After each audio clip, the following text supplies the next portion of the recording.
네, 이번에 발표해 주실 분은요, 이분 또한 정말 열정이 대단하신 분인데요. 오늘 이렇게 토요일 이른 아침부터 멀리 부산에서 와주셨어요. 우리에게 체육 수업에 대한 이야기를 나누고자 먼 거리에서 이렇게 와주셨는데, 선생님께서 도전 영역에서 제시하고 있는 성취 기준 4가지를 바탕으로 선생님만의 색으로 잘 해석하셔서 양궁 수업에 도전한 이야기라고 합니다. 그러면 기록형 도전 영역 성취 기준을 연결한 양궁 수업이라는 주제로 김재우 선생님을 모셔보도록 하겠습니다. 박수로 맞아주세요. 안녕하십니까. 저는 부산에서, 저 멀리 부산에서 오늘 아침 새벽 기차를 타고 선생님 만나 뵈러 온 김재우라고 합니다. 반갑습니다.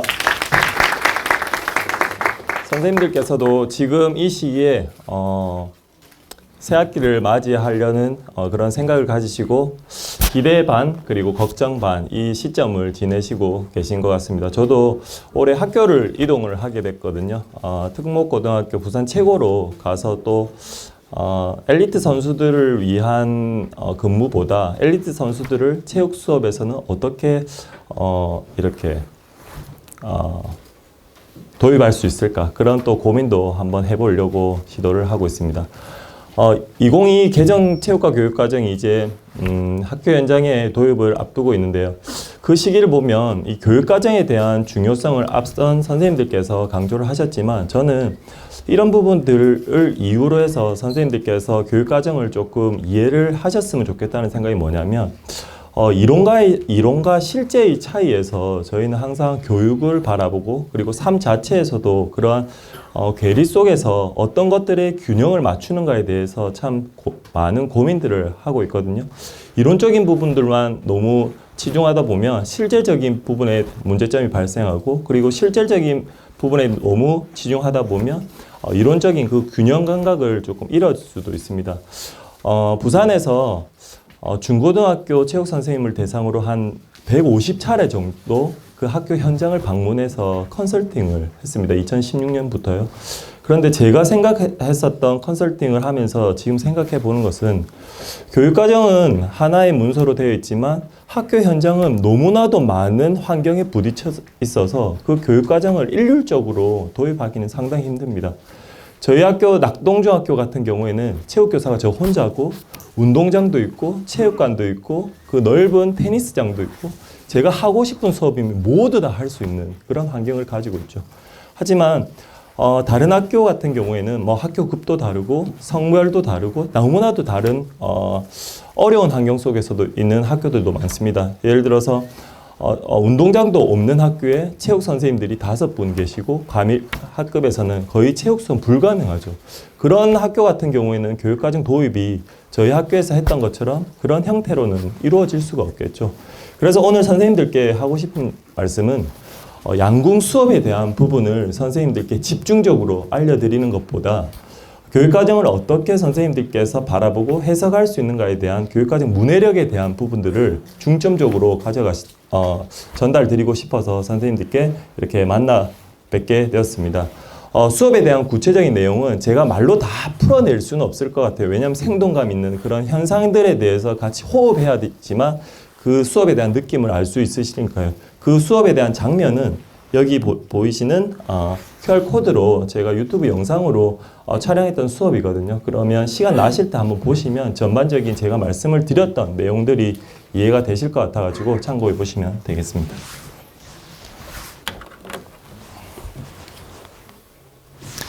먼저 시간 관계상 이 말씀은 조금 안 드리려고 했는데, 좋은 체육 수업 나눔은 존재 그 이유로 제가 지역별로 있지만 그 존재 그 자체로만도 감사한 마음을 좀 전하고 싶습니다. 그 3가지 이유는, 첫 번째는 체육교사의 교육 지향점에 대한 정립, 그러니까 잠재적인 발판화에 대한 그런 노력들을 해주심으로 해서 카페라든지 그런 이런 연수라든지 이런 부분에 대해서 참 많은 도움을 받고 있는 입장이기 때문에 이런 부분들에 대해서 조금 감사를 드리고 싶고요. 그리고 연구하는 체육교사의 이런 모델로서의 역할을 충실히 하고 계셔 주셔서 지역에 있는 체육교사의 한 사람으로서 그런 부분에 대해서 동기도 얻고 함께 할 수 있는 그런 부분들에 대한 생각들이 있고요. 그 다음에 세 번째는 결국에는 체육교육에 대한 인적 네트워크를 형성하는 허브 역할을 한다고 저는 생각이 됩니다. 그래서 이런 부분들을 통해서 존재의 그 이유로만으로도 이렇게 좋은 체육 수업 나눔에 대해서 감사함을 항상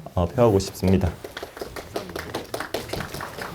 그 교육 과정에 대한 성취 기준에 대한 중요성에 대해서 선생님들께 조금 말씀을 드리면 교육 과정 성취 기준을 저희가 중요하다라고만 알고 있지만 저희는 교육 과정을 볼 때 해석을 할 때 어떤 부분에 대해서 포커스를 두고 있냐면 총론에서 말하는 미래 인재상 혹은 총론에서 주장하는 교육의 방향성에 대해서만 저희가 포커스를 두다 보니까 결국에는 학교 현장에서 수업에서 바뀐 교육 과정을 뭐 어떤 식으로 교육을 해라고 하는 것인가에 대한 큰 그림은 그려지고 있지만 실질적으로 손에 잡히는 부분들은 저희들은 많이 없다라고 생각합니다. 그래서 저희가 보고 있는 눈은 지금 4차 산업혁명, 인공지능, 그리고 빅데이터 이런 부분들에 대해서 너무 눈이 쏠려 있다 보니까 정작 체육 수업 안에서는 어떤 내용을 가지고 학생들이 어떠한 부분들을 정작 지도를 해야 될지에 대한 고민들이 소진이 되는 거죠. 왜냐하면 참 어렵거든요. 교육과정을 해석하는 부분들은 각자의 선생님들께서 가지고 있는 시간들을 많이 투자하셔야 되고 그 시설과 용기구 이런 환경적인 부분들까지 다 매칭을 시키셔야 되고 그리고 수업과 평가에 대한 부분들까지 일련의 과정처럼 톱니바퀴처럼 연계되어 있는 과정들이 고민이 고통스럽게 하시지 않으면 학생들에게 총론에서 말하는 교육과정이 전하는 그 대영역에 대한 부분들이 학생들한테 온전히 전달되기에는 제한사항이 많기 때문입니다. 그래서 저희는 제가 오늘 말씀드리고 싶은 부분은 이런 큰 그림에 대한 부분들은 저희도 다 생각하고 이해하고 있다는 부분들. 하지만 저희가 정작 바라봐야 될 곳은 교육과정 성취 기준이라는 부분들에 대해서 한 말씀을 드리고 싶습니다.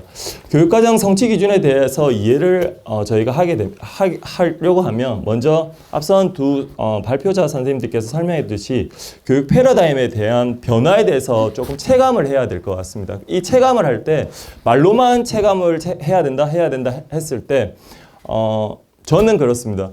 제가 학창 시절에 배웠던 체육 수업의 한정제 있더라고요. 한계점들이 거기에서 확산을 못 시키겠더라고요. 그래서 좋은 자료를 한번 준비해 봤는데요. 토끼와 거북이 아세요? 네. 토끼와 거북이가 많은 저희들한테 교훈을 주고 제가 학창 시절 때도 교육적인 의미를 담아 봤을 때 토끼가 빠르게 갈 수 있는 능력을 가졌지 않습니까? 그런데 중간에서 빠르게 능력을 가졌다고 해서 쉼으로 해가지고 거북이가 1등으로 들어오는 그런 형태로 알고 있는데 그런 의미에서 저희는 이때까지 토끼와 거북이를 이렇게 해석하고 있었습니다. 천천히 가도 성실하게 하면 결승선에 먼저 도달할 것이라는 교육적 의미에서만 살아왔고 그것을 시대적 변화의 상황에 다시금 리모델링 하지 않고 학생들에게 전달했거든요. 그런데 토끼와 거북이의 신판이 나왔더라고요. 이걸 보면서 교육 패러다임이 어떻게 어느 수준까지 도달하게 돼 있는가에 대해서 이해를 하고 이제 교육과정 성취 기준을 도입할 준비를 하시면 될 것 같아서 좋은 자료를 한번 영상을 보고 이야기를 계속 나눠보도록 하겠습니다.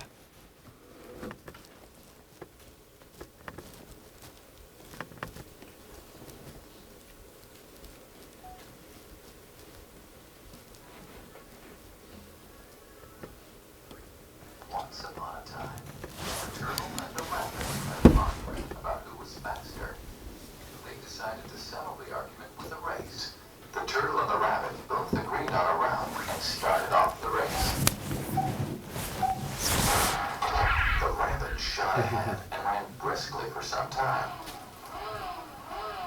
Then, seeing he was far ahead of the turtle, he thought he'd sit under a tree for some time and relax before continuing the race. He sat under the tree and soon fell asleep.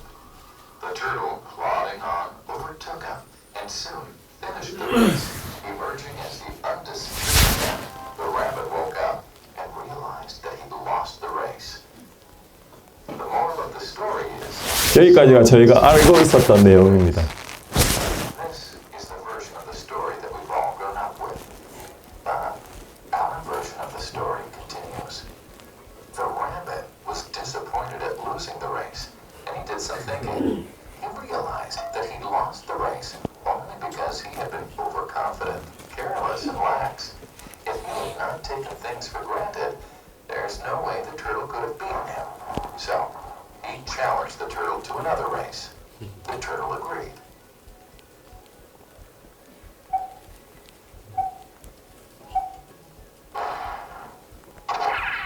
This time, the rabbit went all out and ran without stopping from start to finish. He won by several miles. The moral of the story: fast and consistent will always beat the slow and steady. 다음 버전이죠. Slow and steady, but it's better to be fast and reliable. The story doesn't end here. The turtle did some thinking this time and realized he could beat the rabbit in a race the way it was currently formatted. He thought for a while and then challenged the rabbit to another race, but on a slightly different route. The rabbit agreed. The turtle and rabbit started off. In keeping with his self-made commitment to be consistently fast, the rabbit took off and ran at top speed until he came to a broad river. The finishing line was a couple of kilometers on the other side of the river. The rabbit sat there, wondering what to do. In the meantime, the turtle trundled along, got into the river, swam to the opposite bank, continued walking, and finished the race. The moral of the story: first, identify your core competency, and then change the playing field to suit your core competency. The story still hasn't ended. The turtle and rabbit by this time had become pretty good friends, and they did some thinking together. Both realized the last race could have been run much better. So, the turtle and rabbit decided to do the last race again, but to run as a team this time. They started off, and this time, the rabbit carried the turtle till the riverbank. There, the turtle took over and swam across with the rabbit on his back. On the opposite bank, the rabbit again carried the turtle, and they reached the finishing line together.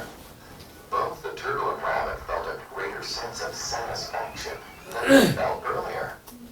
The moral of the story: it's good to be individually brilliant and to have strong core competencies. But unless you're able to work in a team and harness each other's core competencies, you'll always perform below par, because there will always be situations at which you'll do poorly and someone else does well. Teamwork is mainly about situational leadership, letting the person with the relevant core competency for a situation take leadership. And that is the end of the story.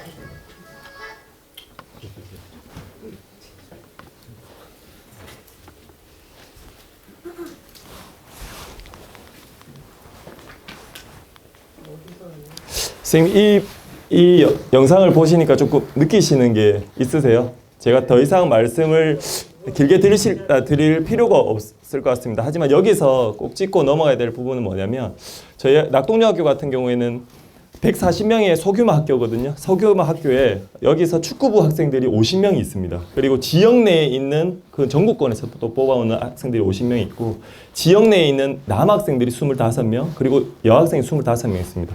체육 수업에 들어가 보면 체육적인, 기능적인 수준에서의 편차가 너무나도 큽니다.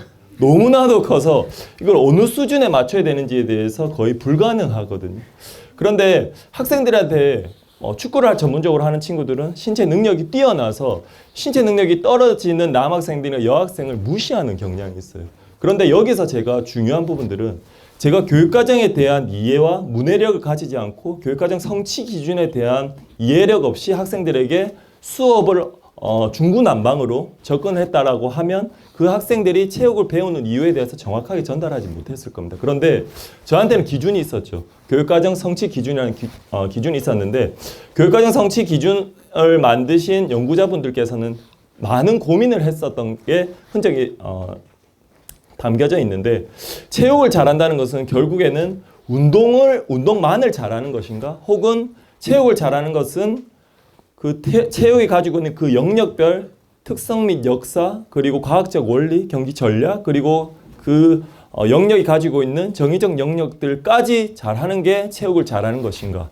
학생들에게 질문을 던집니다.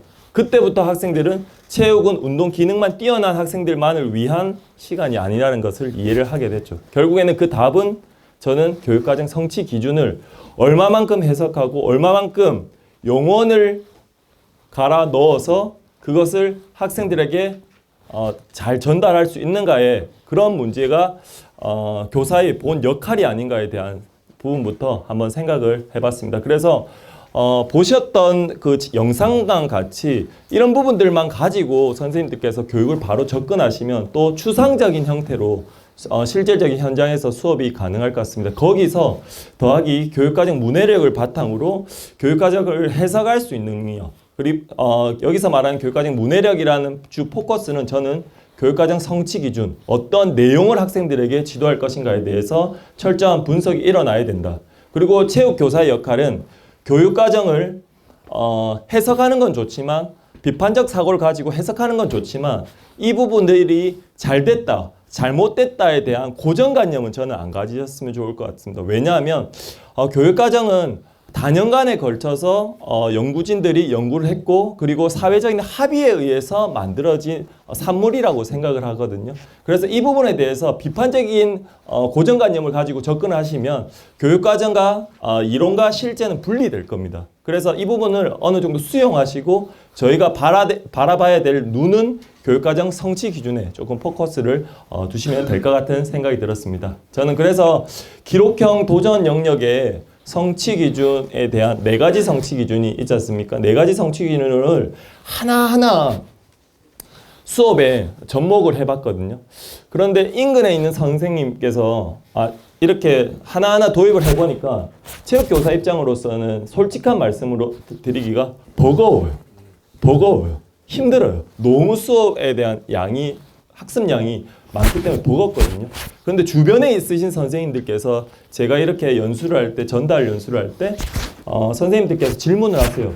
너무 힘들지 않냐? 그거 현실적으로 불가능하다. 그래서 제가 이런 말씀 드립니다. 처음에는 저도 아니요, 해보세요. 해야 됩니다. 국가에서 만들었으니까 해야 되죠. 무조건 해야 됩니다. 라고 했지만 지금은 좀 생각이 바뀌었습니다. 일단 해보셔야지만 이게 복잡하게 할 수 있는가, 심플하게 학교 상황에 따라서 줄일 수 있는가는 본인들이 판단하실 수 있는 그런 눈이 생기실 겁니다. 라고 생각합니다.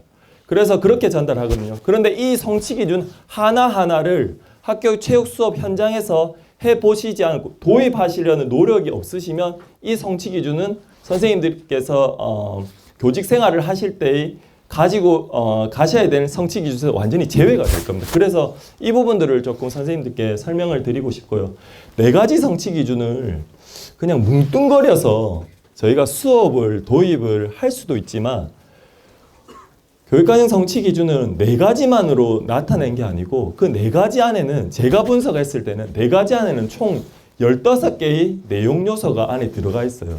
내용서 최소한 한 차씩만 해도 15차시가 넘어가 버립니다. 불가능하죠. 운동 기능을 한 차시로 할 수 있을까요? 불가능합니다. 그래서 저는 한 종목을 예를 들어서 양궁이라는 한 종목을 한 학기 동안 들고 들어갑니다. 그러면 또 질문이 있으실 겁니다. 수행평가 3-4가지 종목으로 해야 되는데 그 교육과정부에서 어필이 들어올 거지 않습니까? 그래서 저희 그런 패러다임, 평가 영역은 평가에 대한 도구를 예를 들어 포트폴리오 혹은 뭐 토익 토론 학습지 작성 이런 평가에 대한 도구에 대한 영역을 넣는 게 아니고 평가를 어떤 영역을 할 것인가에 대한 부분들을 적성하면 되기 때문에 뭐 예를 들어서 기록 도전 영역의 역사 및 특성, 기록 도전 영역의 운동 기능 그리고 정의적 영역 이런 부분들로 영역을 쪼개도 충분히 가능하다. 그러면 한 학기에 한 종목 혹은 2종목을 했을 때 교사는 편하죠. 왜? 학생들에게 지도할 수 있는 그런 범위가 넓어지니까요. 학생들은 편하죠. 왜? 수행평가를 한 종목을 깊이 있게 배울 수 있으니까요. 그런 부분들도 교육과정 성취 기준을 적용하다 보면 조금 노하우로 진행될 수 있습니다. 또 이런 질문도 있으시더라고요. 학생들이 너무 지루해하지 않냐라고 말씀을 하실 수도 있어요. 그러면 수업 시간 한 차시를 쪼개면 됩니다. 어떻게 해요? 수업 시간 시작하고 나서 10분 정도는 건강 영역에 있는 다른 종목으로 신체 활동, 준비 운동으로 겸해서 본 영역은 양궁 활동으로 그리고 마치기 5에서 10분 정도는 다시 안전 영역에 대한 활동으로 구성을 해보면 얼마든지 재구성하고 교육과정 성취 기준 안에서 수업이 진행될 수 있다는 부분들을 설명드릴 수 있겠습니다. 첫 번째 에피소드로 기록형 스포츠 성취 기준 첫 번째 역사 및 특성, 경기 유형, 인물 기록 사건, 감상 분석을 4가지로 쪼개서 이런 것 같아요. 저희 학교는 뭐 여학생들만 있어서 역사 및 특성을 뭐 이렇게 이론적인 부분들로 이야기할 수도 있고 뭐 남학생들만 있는 학교에 대해서는 옛날에 했었던 양궁에 대한 뭐 신체 활동으로 역사 및 특성에 대해서 이해할 수도 있고요. 그거는 학교의 사항마다 다 다르니까요. 그런데 이런 부분에 대해서 저는 그랬던 것 같아요. 거의 포맷화 돼 있거든요. 저희 성취 기준에 대한 어떠한 다른 영역이 와도 이렇게 포맷이 돼 있기 때문에 역사 및 특성은 영화에서부터 출발합니다. 그 이유는 신학기 초에 이렇게 준비해야 될 사항이 또 많아서 영화에 대한 부분들로 이렇게 특성 및 역사에 대해서 설명을 하면 조금 유연하게 진행할 수 있더라고요. 역사 및 특성은 영화, 캘리그라피, 그리고 경기 유형은 학생들이 카드 뉴스를 제작하는 부분, 그리고 인물 기록 사건은 모든 신문 작성. 그리고 여기서 중요한 거는 저희가 교육적으로 이런 부분들을 조금 풀어내야 되는데 결국에는 이런 결과물, 산출물만 저희가 받아서 평가로 반영하는데 끝나는 게 아니고 이런 부분들을 감상 및 분석이라는 성취 기준도 거기에 이야기가 그 성취 기준 내에 포함되어 있는 이유도 결국에는 학생들이 다른 친구들의 그런 작품이나 산출물들을 활동들을 감상하고 자신의 활동들과 비교 분석해서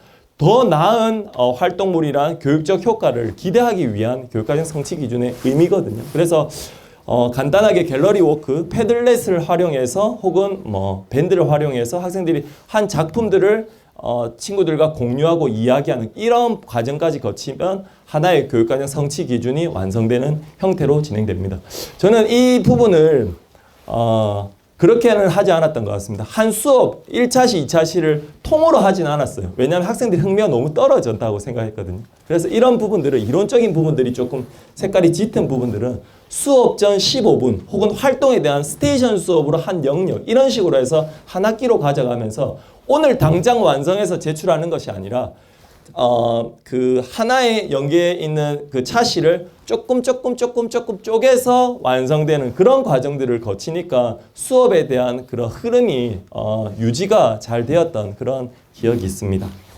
그리고 성취 기준 두 번째에 대한 부분들은 경기 기능과 과학적 원리 그리고 운동 수행 분석이라는 부분들이 있는데요.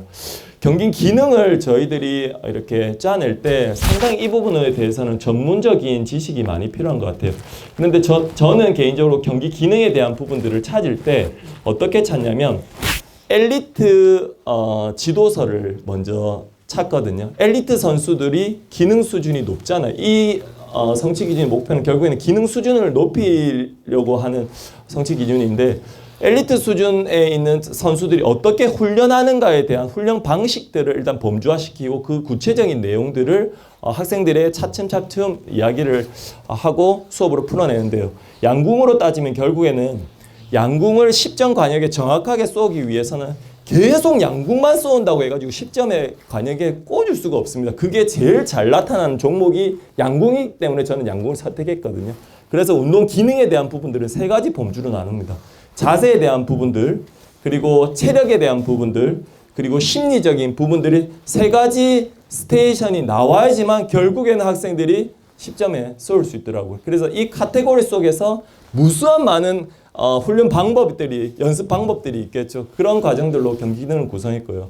그리고 과학적 원리는 단순히 학생들이 과학적 원리를 조사하는 부분들, 조사하고 적용하는 부분들까지 이야기해서 보고서 형식으로 많이 작성을 하고요. 그리고 운동 수행 분석 같은 경우에는 자신이 하는 동작을 카메라나 혹은 휴대폰으로 찍어서 자기 피드백으로 잘 할 수는 있지만 저는 양궁 같은 경우에는 결국에는 자신이 10점 관역에 쏘는 게 운동 기능이 목표라고 하면 화살이 있잖아요. 활이 있잖아요. 활에 화살을 2m로 끼우고 나서 거기 활에 레이저 포인트를 답니다.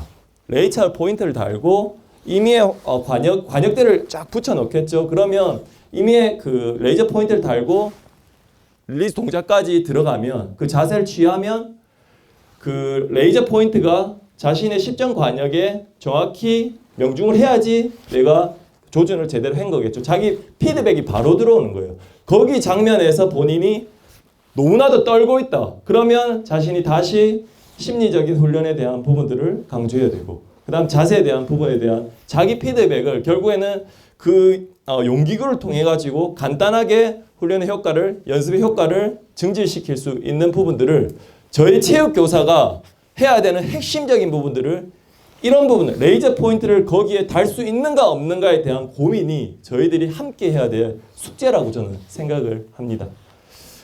그리고 기록형 스포츠 성취 기준, 경기 방법, 경기 전략, 그리고 경기 수행에 대한 부분들은, 경기 방법에 대한 부분들은 규칙과 방법이 혼재되어 있겠죠. 이론적으로 학생들에게 하나하나 지도를 하려니까 너무 방대한 거예요. 그 규칙들이. 뭐 축구, 야구, 배구 동일할 겁니다. 그럼 학생 스스로 어떤 방식으로 찾을 수 있을까라고 고민했을 때, 다른 종목을 지도할 때도 마찬가지로 제가 임의로 그 프로 뭐 야구, 축구에 대한 부분들을 임의로 제가 영상을 하나 제작을 하거든요.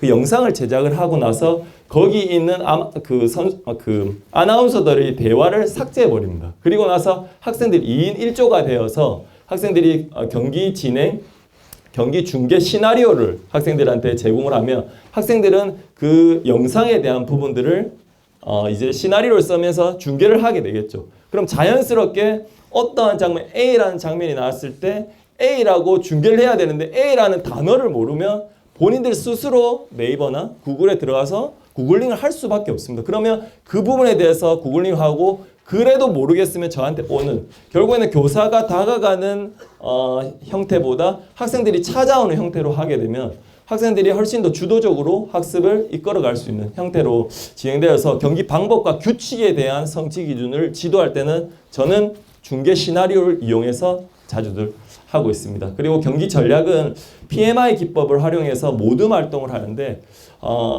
PMI 기법 같은 경우에는 우리 팀의 강점, 약점, 그리고 흥미로운 점들을 나누어서 그냥 경기 전략을 세워라가 아니고 우리 팀의 강점을 적고, 그리고 N이 마이너스, I는 interesting, 흥미, 우리 팀에서 창의적으로 적용할 수 있는 규칙까지 세트로 적으면 경기 전략도 학생들이 지도할 때 좀 세부적으로 세밀하게 경기 전략을 세울 수 있지 않겠는가라는 생각이 듭니다. 그리고 브레인스토밍, 이런 부분들도 브레인스토밍을 할 때 그냥 학생들이 생각을 그냥 발표식으로 해도 좋지만 그것들을 조금 쓰게끔 함으로 해서, 이런 학생들도 있지 않습니까? 본인이 생각은 많은데 발표력이 떨어져서 발표를 못하는 친구가 있을 거고, 본인들이 작성을 하는 데서는 능력이 있는 친구들도 있을 거예요. 학생들마다 다 가지고 있는 능력이 다르기 때문에 이 부분들을 저희들이 저는 개인적으로 생각했을 때 이 부분들을 잠재적으로 교사가 임의적으로 판단해서 이 학생은 이렇게 발표를 하는 친구들은 잘할 것이라고 판단하면, 그렇지 않은 친구들에 대해서는 교육적인 효과가 떨어질 수밖에 없거든요. 그래서 어떤 활동을 할 때는 교사 입장에서는 잠재적인 교육 과정을 판단하는 것이 아니라 표면적인 교육 과정으로 표면적으로 교사가 그 활동을 구성하고 그 활동을 구성한 부분들을 평가로 이어져야지만 학생들의 높낮이를 확인해서 다시 성장의 그 과정들을 이끌어갈 수 있는 피드백을 가져주고 교사 학생들의 상호작용이 일어날 수 있다. 그 부분들이 제가 가지고 있는 생각들입니다. 평가가 점수를 주기 위한 서열화 평가가 아니고 학생들의 부족함을 알기 위한 세밀한 평가가 되어야지만 학생들의 성장을 이끌 수 있으니까요. 그래서 평가에 대한 패러다임도 저희들이 가지고 있는 체육교사의 생각도 조금은 변할 필요가 있겠다라는 생각을 들었습니다. 그리고 경기 수행은 스포츠 교육 모형을 적용해서 진행을 했고요. 그리고 마지막 성취 기준, 정의적 영역 같은 경우에는 도전 목표에 대한 도전 마인드맵, 그리고 도전 정신에 대해서는 시와, 그리고 도전 관역 목표, 관역을 만드는 부분, 그리고 안전수행을 위해서는 안전수행 개발서를 이렇게 학습지로 진행을 해서 학생들하고 수업을 진행을 했습니다.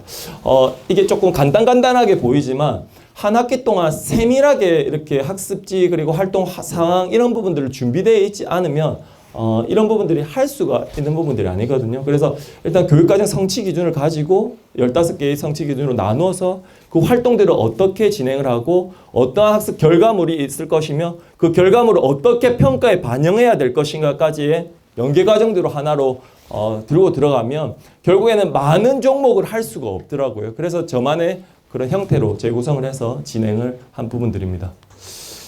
수업이 끝나고 나서 이런 부분들이 있는 것 같아요. 그냥 10점 관역을 쏜 친구들이 높은 점수를 받았으니까 이 수업 도전에 대한 영역을 학생들이 성취율이 높다라고 판단했으면 이런 친구들에 대해서는 저는 오해를 했을 것 같아요. 하지만 시화라는 마지막 정의적 영역에 대한 부분들을 표면적 교육과정으로 제가 활동으로 도입을 함으로써 학생들이 비록 10점을 쏘지 못했지만 제가 목표로 했었던 도전 영역에 대한 그 가치에 대한 학습에 대한 결과는 10점을 쏜 학생도 신체를 통해서 도전 영역에 대한 도달점에 도달하였지만 비록 10점을 쏘지 못했지만 교육과정에 있는 성취 기준 첫 번째, 세 번째, 네 번째에 대한 활동에 대한 영역에 대해서 최선을 다해서 수행하고 이러한 생각까지 도달할 수 있었기 때문에 학생들에 대한 성취도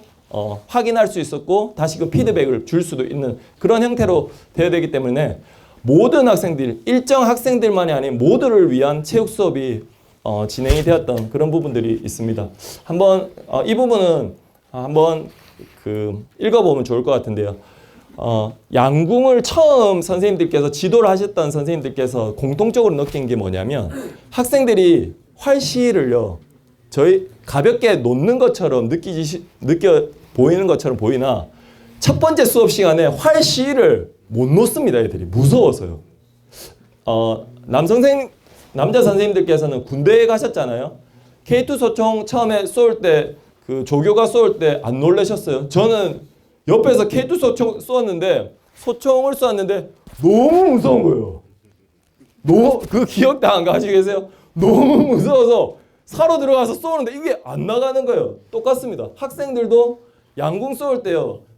이 그 현에 손을 놔야지만 이제 쳐서 나가는데 이 현을 못 놔요. 그리고 나서 이렇게 해가지고 나왔다고 합니다. 선생님 안 나간다고 떨고 있어요. 그 나와야지가. 거기서부터 이제 도전에 대한 부분들이 시작되었는데 이 학생은 이렇게 했더라고요. 그대와 나의 두근거림, 밀고 당기는 떨림, 끝을 알면서도 놓지 못하는 하지만 끝내 놓을 줄 아는 용기 그리고 도전. 첫 화살시를 놓는 오늘 활과 나의 관계 중에서 이렇게 표현했더라고요. 그래서 참 제가 이런 시화라는 활동을 하지 않았더라면 학생들이 어떻게 수업에 대해서 이해하고 어떠한 성취를 가져갔는가에 대해서 모를 거겠죠. 하지만 이런 활동들을 통해서 교육과정에 있는 내용을 토대로 해서 수업이 또 다른 형태로 진행되다 보니까 이런 폭넓은 체육 수업으로 진행될 수 있지 않았나라는 생각이 듭니다. 학생들의 역량은 저렇게 성장 경험이 있었고요. 저는 제 개인적으로는 교사의 이렇게 구성원, 전문적 학습 공동체를 통해서 봐야 될 부분들이 이런 부분들인 것 같아요. 아까 레이저 포인트에 대한 부분들을 이야기 드렸지 않습니까? 학생들이 기능을 올리기 위해서 향상시키기 위한 레이저 포인트를 활용할 수 있는 그 능력, 그리고 그 공유하는 방법. 두 번째는 배드민턴에서 저 네모 끼우는, 그러니까 서비스를 위해서 네모 저거를 만들었거든요. 아크릴로요. 저거를 고안할 수 있는 힘. 네트를 타고 서비스를 넣어야 되기 때문에 저 안으로 넣어야지 좋은 겁니다. 그러니까 수행평가를 만점 받기 위한 게 아니고 실질적인 서비스 능력을 기르기 위한 보조 도구죠. 그리고 이 도구는 바톤이거든요. 바톤이 저 이어달리기로만 활용을 할 수 있지 않습니까? 바톤은 또 어떨 때 활용이 될까요? 저는 체조에서 앞구르기를 할 때 바톤을 활용합니다. 어떻게 활용하냐면 부산에서는 많은 선생님들께서 체조는 학생들의 신체를 접촉해야 되기 때문에 그런 문제들 때문에 많이 접근을 안 하십니다. 그런 형태들 때문에. 하지만 그 신체를 접근하지 않아도 학생들이 할 수 있는 그런 환경을 구축해 놓으면 학생들이 활동들에 대한 기능 수준은 증가되겠죠. 앞구르기를 한다고 했을 때 대부분 학생들이 앞구르기 할 수 있지만 앞구르기를 못하는 학생들이 무엇을 제일 먼저 봐야 될까요? 앞구르기만 한다라고 해서 앞구르기를 할 수 있을까요? 불가능하잖아요. 저희 다 알고 있지 않습니까? 그러면요. 뒷다리를 떠야 되지 않습니까? 그러면 라바콘을 2개 세웁니다. 그 사이에 고무줄을 튕고 넣습니다. 그리고 시작할 때 손을 밖으로 들고 그리고 무릎 꿇은 상태에서 고무줄을 무릎에 대지 않고 뒷다리를 넘겨서 구를 수 있도록. 그러면 뒷다리를 뜨게 될 겁니다. 임의적인 환경을 구축해서 학생들이 동작을 저희가 구현해야겠죠. 그리고 두 번째에 바톤이 들어갑니다. 어떻게 해요? 그 동작이 됐습니다. 뒷다리가 떴어요. 그리고 나서요. 학생들은 좀 더 예쁜 동작으로 굴러야 되겠죠. 동그라미로. 그런데 학생들은 구를 때 다리를 펼 겁니다. 아마 다리를 펼 겁니다. 그럴 때 아주 부드러운 스티로폼이나 혹은 부드러운 바톤 부위를 정강이 뒤쪽에 끼웁니다. 무릎 뒤쪽에 끼웁니다. 처음에 끼우고 시작합니다. 그리고 나서 학생들한테 얘기할 겁니다. 이 바톤이 돌 때까지 떨어지지 않게 돌아라. 그러면 학생들이 임의적으로 동그란 몸을 만들 때 절대 안 떨어뜨리려고 하거든요. 그러면 돕니다. 그리고 나서 반복 연습. 그리고 나면 떼고 이제 돌면 그 모습이 나오는 거죠. 이런 것들이 저희가 고민을 함께 해야 되지 않겠는가라는 생각이 들고요. 그 다음에 이런 부분들이죠. 축구 리프팅 같은 경우에 여학생들 같은 경우 축구 리프팅 거의 불가능합니다. 근데 우리는 축구 리프팅 할 때 튀어서 하나 하고 잡고 이게 끝입니다. 단계를 저희가 설정해야 됩니다. 저희가 레벨을 만들어야 됩니다. 그게 저희가 가져야 될 전문성의 핵심이라고 저는 생각하거든요. 1단계 하나도 없어야 됩니다. 리프팅을 할 때는 도구 없이 스텝을 먼저 알아야 됩니다. 스텝을 먼저 알아야죠. 리프팅은 스텝 없이 그냥 찰 수가 없거든요. 스텝을 알아야 됩니다. 2개 하나, 2번 1, 2, 1 이런 식으로 스텝 훈련이 되고 나서 그 다음 단계로 넘어갑니다. 스텝이 안 되는 친구들 스텝에서 계속 하고 있으면 되고요. 그 다음 단계로 두 번째는 고정되어 있는 곳에 풍선을 매달아 놓고 발목의 각도와 스텝을 접목해서 고정되어 있는 풍선을 차게끔 합니다. 그리고 발목의 어느 부분에 발목에 차야 되는지에 대해서 스티커를 붙여줘야 돼요. 그래야지만 학생들이 스텝과 그 차는 부위를 정확하게 인지할 수 있겠죠. 그리고 나서 그 레벨이 넘어간 친구들은 세 번째 레벨. 이제 그 줄을 뗍니다. 줄 떼고 나서 이제 동적인 풍선을 스텝을 활용해서 이제 움직이는 동작에서 진행하겠죠. 그리고 나서 실제 공인데 실제 공에서 고정되어 있는 공. 그리고 나서 바운드 되는 공. 그리고 실제로 이제서야 이제 진짜 리프팅 하나가 들어가는 거죠. 그 기본적인 그 전 단계가 없으면 리프팅 하나를 해도 2개는 안 될 겁니다. 저희가 다 알고 있지 않습니까? 그래서 이런 부분들을 저희가 고민을 해야 된다. 그리고 팝스 악력할 때 측정만 하는 게 중요한 게 아니고 다양한 활동들을 활용해서 악력을 증진시키기 위한 노력들을 해야 된다. 이렇게 레벨을 나누어서 해야 된다. 그게 제가 가지고 있는 과제의 세부나 교육과정 성취 기준을 학교에 접목하기 위한 교사의 전문성의 핵심이지 않겠는가라는 생각들을 조금 해봤고요. 마라톤 시간 괜찮을까요? 너무 끝. 네네. 마라톤 수업도 저희가 힘들잖아요. 힘든 거지만 전략을 나누어서 학생들에게 순차적으로 진행을 하면 결국에는 학생들에게 그 시간에 맞는 거리가 들어올 수 있는 활동으로 구성될 겁니다. 저희는 여기에서만 포커스를 뒀거든요. 정해진 거리를 정해진 시간 내에 달리기에만 포커스를 뒀습니다. 그런데 그 전에 시간과 거리에 구애받지 않고 개인 체력 수준을 고려해서 마음껏 걷고 달리는 것부터 출발해서 프리런부터 시작해서 거리에 구애받지 않고 정해진 시간 동안 지속해서 달리는 것, 시간에 구애받지 않고 정해진 거리로 지속해서 달리는 것. 이 과정들이 있어야지만 이 과정들이 들어가게 됩니다.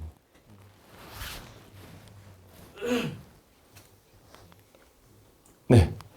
그래서 선생님들께 말씀드리고 싶은 부분에 대한 구체적인 내용은 책자에 조금 실어놨거든요. 그리고 수업에 대한 부분들은 이 QR코드로 참고해 보시면 될 것 같습니다. 그래서 선생님들께 꼭 말씀드리고 싶은 내용은 개정교육과정에 대한 변화에 대한 큰 모습에 대해서는 많은 선생님들께서 공감을 하고 계실 겁니다. 그 공감되어 있는 그 부분을 저희에 대한 역할, 체육교사의 역할에 대해서 한번 고민해 볼 때 결국에는 이 총론에 대한 강론에 대한 방향을 어떻게 수업 현장으로 담아낼 수가 있을까라는 체육교사의 역할은 결국에는 교육과정 성취 기준을 얼마만큼 잘 해석하고 분석하고 그것을 학생들 학교 여건에 맞게끔 학생들에게 얼마만큼 쉽고 정확하게 전달할 수 있는가가 저희의 역할이라고 선생님들께 이야기 드리면서 오늘 선생님들께 함께 들려드리고 싶은 이야기를 마무리하도록 하겠습니다. 이상입니다.